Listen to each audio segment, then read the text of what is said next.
everyone, welcome back to another YouTube video, and in this video I'll be showing you guys how to fix LinkedIn can't access your account problem. First of all, reset your password. Open LinkedIn app, and then what you're gonna do is go ahead and enter your email address or phone number, and then tap forgot password and follow the link to create a new password. Check your email or phone. Make sure you can access to the account LinkedIn and sending recovery info too.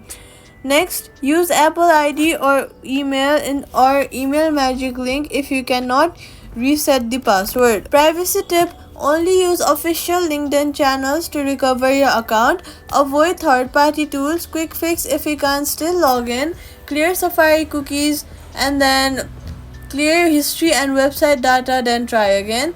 Restart your iPhone and attempt login through app or Safari. Contact LinkedIn support for account recovery assistance. And that's it. Subscribe for more fast LinkedIn account fix.